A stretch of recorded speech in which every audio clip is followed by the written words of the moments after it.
जय श्री कृष्ण। आप लोगों का प्रेम, आप लोगों का इसको पढ़ना, समझना, लोगों को पढ़ाना आदि, ये सब लाइक से हम जान जाते हैं। तो मेरा भी बड़ा साहस होता है कि इस गीता प्रकाश पुंज के माध्यम से हम आपको श्रीमद् भागवत गीता का जो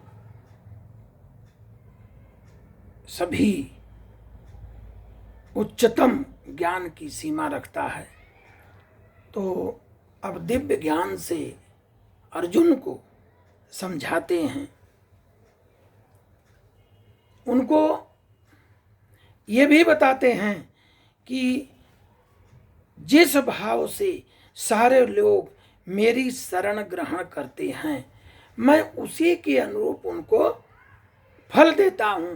तो हे पार्थ, प्रत्येक व्यक्ति सभी प्रकार से मेरे पथ का अनुगमन करता है, चाहे वह सकाम कर्मों से सिद्धि चाहता हो। फलस्वरूप सकाम कर्मों से सिद्ध मतलब कि फलस्वरूप देवताओं की पूजा करता है। निसंदेह इसी संसार में मनुष्यों को सकाम कर्म का फल शीघ्र प्राप्त होता है मेरे द्वारा। उन्होंने कहा प्रकृति के 3 गुणों, उनसे संबद्ध जो कर्म है, उसके अनुसार मेरे द्वारा मानव समाज के 4 विभाग रचे गए।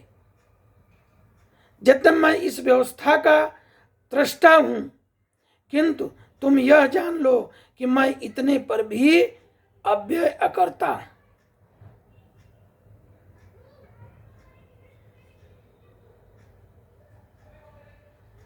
देखिए, आज हो रहा है कि ब्राह्मणों ने जाति बनाई, ये बनाई, ऐसा कुछ नहीं रहा, ना ऐसा कुछ है। भगवान ने खुद कहा है कि चातुर्वर्ण्यम मया सृष्टम गुण कर्म विभाग स तस्य कर्तारम विमाम विद्यक कर्तारम अव्ययम। मतलब प्रकृति के 3 गुणों और उनसे संबद्ध कर्म के अनुसार, रजोगुण, तमोगुण, सतोगुण, 3 गुणों के संबद्ध कर्म के अनुसार मेरे द्वारा मानव समाज के 4 विभाग रचे गए। 4।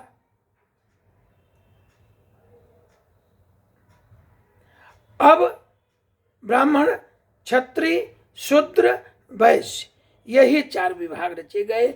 यद्यपि मैं इस व्यवस्था का त्रष्टा हूं, किंतु तुम यह जान लो कि मैं इतने पर भी अव्यय और अकर्ता हूं।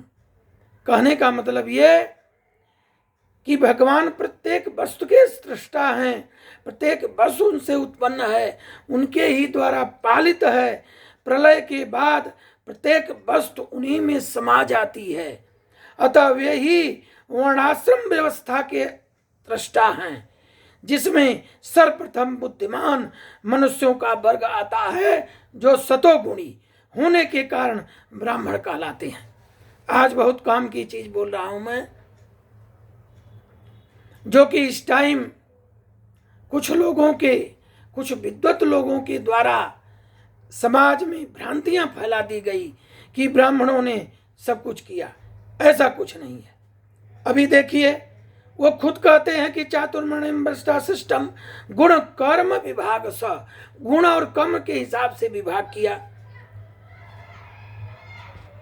तो अब कैसे बंटवारा कैसे किया भगवान ने? सुनिए कि जो सतोगुणी होने के कारण ब्राह्मण कहलाते हैं, और द्वितीय वर्ग प्रशासक वर्ग का है, जो रजोगुणी होने के कारण क्षत्रिय कहा जाता है। वर्णिक वर्ग वैश्य कहलाने वाले रजो और तमोगुण से मिश्रित थे, वो जो है वैश्य कहलाए। और शूद्र तथा श्रमिक वर्ग के लोग तमोगुणी होते हैं। मानव समाज के इन 4 विभागों की सृष्टि करने पर भी भगवान कृष्ण इनमें से किसी विभाग के वर्ण में नहीं आते। उन्होंने कहा कि मैंने ही तैयार किया, मैंने इस बद्ध जीवों को बनाया, लेकिन इसमें मैं इन बद्ध जीवों में के वर्णों में मैं नहीं आता हूँ, जिनका एक अंश मानव समाज के रूप में है। मानव समाज भी किसी अन्य पशु समाज के तुल्य है, किंतु मनुष्यों को पशु के स्तर से ऊपर उठाने के लिए ही मैंने उपर्युक्त वर्णाश्रम की रचना की है, जिससे कि क्रमिक रूप से कृष्ण भावना मित्र विकसित हो सके। किसी विशेष व्यक्ति की किसी कार्य के प्रति प्रवृत्ति का निर्धारण उसके द्वारा अर्जित प्रकृति के गुणों के द्वारा किया जाता है। गुणों के अनुसार जीवन के लक्षणों का वर्णन गीता के 18 अध्याय में हुआ भी है, आप लोग पढ़ सकते हैं। अब सोचिए कि इन्होंने उस टाइम गुण और कर्म के हिसाब से वर्गीकरण किया, लेकिन आज नहीं। आज गुण कर्म नहीं देखा जाता है। अगर विज्ञान में 33 की जगह 5 नंबर भी पाया है तो उसको विज्ञान का टीचर बना दिया जाता है। गुण कर्म से कोई मतलब नहीं। अरे उसकी विद्वता, उसके गुण अगर सब में डालना है तो उस जगह पर किसी विद्वत समाज को डालिए, जो जहाँ के योग्य है उसको वहाँ रखिए। आज अगर कम नंबर पाने वाले, गुणवत्ता की कम सृष्टि को रखने वाले अगर डॉक्टर हो जाएं तो मृत्यु की दर बढ़ जाएगी, मृत्यु होने लगेगी। लोगों को मालूम हो जाएगा कि मृत्यु की दर बढ़ रही है। क्यों? कि उसमें गुण नहीं है, कोई डॉक्टरी का गुण नहीं है। अभी थोड़ा सा क्रोध के भावावेश में आकर हम ये जरूर कह देना चाहते हैं कि मान लीजिए ज़्यादा नहीं, केवल 545 डॉक्टर ऐसे तैयार किए जाएं जो कि नहीं जानते हों गुण, उनके अंदर गुण नहीं हो, लेकिन उनको अगर जातिगत हिसाब से आरक्षण दे करके उनको डॉक्टर बना करके हमारे इस जीते हुए 545 एमपी लोगों को उनका होम डॉक्टर बना दिया जाए, क्या ये 545 लोग उनसे दवा कराएंगे? नहीं करा सकते। और तभी मालूम हो जाएगा कि ये तो बड़ा बुरा हुआ। लेकिन भगवान ने गुण और उनकी रजोगुण, तमोगुण, सतोगुण प्लस उनके बुद्धि और विवेक के अनुसार 4 वर्णों में बांटे और 4 विभाग दिए, तब ये चलता रहा। तब इतना करोड़ सालों तक चला।